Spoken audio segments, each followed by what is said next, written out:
ભાત વૈદો હોય ત્યારે કેટલું બધું કન્ફ્યુઝન થાય કે આ ભાતનું કરીએ શું, તો આપણે બનાવીએ મસ્ત મજાનો ભાતનો એવો સરસ ગરમા ગરમ નાસ્તો. ચાલો મારા રસોડામાં. પણ એક વસ્તુ તમને હું જરૂર કહું, જો મારી ચેનલને સબસ્ક્રાઇબ ન કરી હોય તો સબસ્ક્રાઇબ કરો, લાઈક કરો, શેર કરો અને આગળ બીજા બધાને ફોરવર્ડ કરો. ચાલો બનાવીએ ભાતનો ગરમા ગરમ નાસ્તો, એની ટાઈમ ગમે ત્યારે ખાવા માટે. આપણી પાસે જ્યારે લેફ્ટ ઓવર ભાત વધ્યા હોય ત્યારે એનો રસ્તો શું કરવો, તો હું તમને બતાડું. સરસ મજાનો નાસ્તો બની જાય ગરમા ગરમ, જેની અંદર બધા વેજીટેબલ્સ પડે, હેલ્ધી, અને આપણા મસાલાના બધા મસાલા જેટલા પણ લેવાય એટલા લઈને આપણે બનાવશું ચણાનો લોટ અને ઘઉંનો લોટ લઈને એકદમ જ સરસ મજાનો નાસ્તો, જે તરત જ ગરમા ગરમ વઘારેલો ખાવામાં મજા એની ઓર જ આવી જાય. લેફ્ટ ઓવર ભાતનો નાસ્તો બનાવવાનું ચાલુ કરીએ ફટાફટ. એની સાથે આપણે વેજીટેબલ્સને લઈ લીધું છે ખમણીને. તમે ગમે એ વેજીટેબલ્સ વધારે પડતા પણ કોઈ પણ અલગ અલગ જોતા હોય તો તમે લઈ શકો. મેં લઈ લીધા છે કાંદા, ગાજર, બટેટા. બટેટાની બદલીમાં તમે દૂધી પણ લઈ શકો, જેનાથી આ નાસ્તો એકદમ સોફ્ટ અને કુરકુરો થશે, એટલે એકદમ સ્વાદિષ્ટ થશે. તમે જોઈ શકો છો કે આપણને જેવી આખી પાકી પેસ્ટ જોઈએ છે એવી આપણી આ થઈ ગઈ છે. આખા પાખા આદુ, મરચાં, લસણ. આ વધેલા ભાતમાંથી હું લઈ લઈશ 2 મુઠ્ઠી જેટલા ભાત. એને આપણે કરી નાખશું થોડા ગ્રાઇન્ડ. આપણા ભાત આપણે આખા પાખા એકદમ સ્મેશ કરી નાખ્યા છે. એકદમ સ્મેશ થઈને એકદમ સરસ મજાના ભાત થઈ ગયા છે. એનો આપણે બનાવશું જોરદાર મસાલો, સ્વાદિષ્ટ મસાલો, નાસ્તામાં રોજ ઘરના રોજ માંગે. થોડો એવો લીંબુનો રસ નાખીને હું મૂકી દઈશ સ્ટીમર મશીન ગરમ થવા. એની અંદર આપણે ઓઇલવાળી ટ્રે કરીને મૂકી દઈશું, જેથી કરીને આપણો નાસ્તો ફટાફટ રીતના સ્ટીમ થઈ જાય. ઓઇલ ફ્રી નાસ્તો, હેલ્ધી નાસ્તો ઘરના બધા માટે બહુ જ સારો. આપણે લઈ લઈશું મસાલાદાર નાસ્તાની તૈયારીમાં બધા ભાત જે આપણે સ્મેશ કરેલા છે. અંદર આપણે નાખી દઈશું આપણા વેજીટેબલ્સ. તો આપણે લઈ લીધા છે કાંદા, આપણે લઈ લીધા જોઈતા પ્રમાણમાં ગાજર, એની સાથે જોઈતા પ્રમાણમાં આપણે લઈ લીધા છે બટેટાનું છીણ. એની સાથે આપણે ટેસ્ટદાર સ્વાદિષ્ટ બનાવવા માટે લસણ, આદુ, મરચાંની પેસ્ટ નાખી દઈશું. નાખશું બધો મસાલો આની સાથે. એની અંદર જશે અડધી ચમચી જેટલું ધાણા જીરું, માપથી આપણે નાખશું નિમક. આપણે લઈ લઈશું અડધી ચમચી જેટલું મરચાંની ભૂકી, અડધી ચમચી જેટલું હળદર, સાથે લઈ લઈશું મસાલેદાર, સ્વાદિષ્ટ અને શરીર માટે હેલ્ધી એવી હિંગ. અડધી ચમચી જેટલી આપણે લઈશું ખાંડ. ખાંડ સાથે બેલેન્સમાં રાખવા માટે આપણે લઈ લઈશું થોડું એવું લીંબુ. આ નાસ્તો એકદમ જ સ્વાદિષ્ટ બનશે. એની સાથે આપણે લઈ લઈશું પિંચ ઓફ સોડા બાયકાર. સોડા બાયકારને આપણે નાખી દઈશું થોડું એવું તેલ, અને આ એકદમ જ સરસ મજાનું મિક્સિંગ તૈયાર થઈ ગયું છે. મસાલો બહુ જ સરસ થઈ ગયો છે. ગળાશ, ખટાશ, તીખાશ અને લસણ આદુની પેસ્ટની સાથે આ મસાલાને આપણે કરી નાખશું બધું મિક્સ. આ એનું મિક્સિંગ કલરમાં એકદમ જ સરસ લાગે છે. સ્વાદિષ્ટ એવા ભાતનો મસાલો તૈયાર થઈ ગયો છે.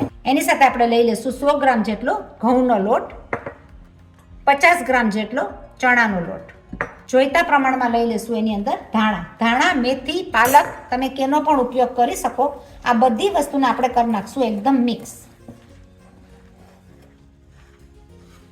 આ આપણને કોરું કોરું ના લાગે એની માટે આપણે થોડું લઈ લઈશું પાણી.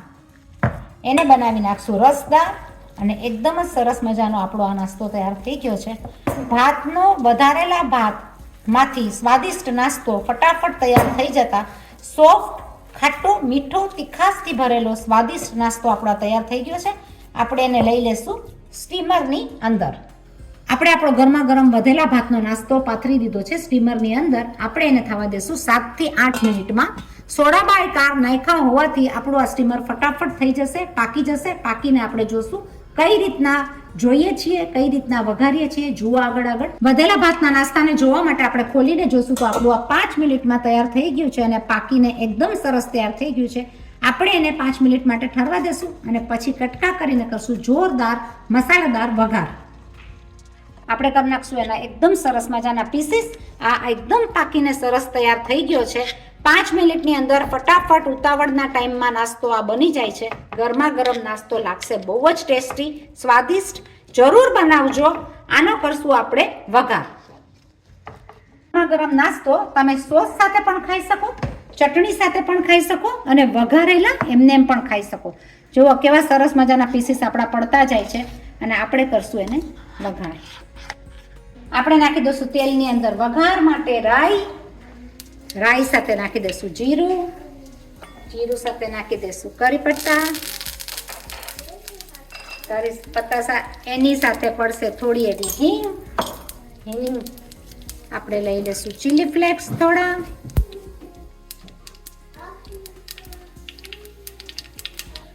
આપણે નાખી દઈશું એમાં આપણા ગરમા ગરમ પીસીસ.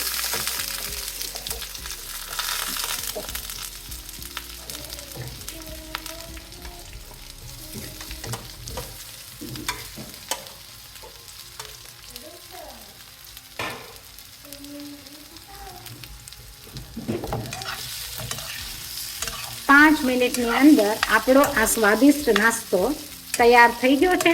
વઘાર સાથે ગરમા ગરમ બનાવીને ટ્રાય કરજો જરૂર. તરત જ થઈ જતો હોય છે પણ આ નાસ્તો બહુ જ સરસ લાગે ખાવામાં. એની ઉપર આપણે નાખી દઈશું થોડી એવી મરચાની ભૂકી, સાથે શણગાર નાખશું ધાણાનો. આ આપણો ગરમા ગરમ નાસ્તો તૈયાર થઈ ગયો છે. જરૂર બનાવજો. સબસ્ક્રાઇબ કરો મારી ચેનલને લાઈફ ઇન ઓસ્ટ્રેલિયા વિથ બીના મોદી. નાસ્તા આપણો નાસ્તો તૈયાર છે ચટણી અને સોસ સાથે. ગરમા ગરમ નાસ્તો લાગે છે બહુ જ સરસ ચટણી અને સોસની સાથે.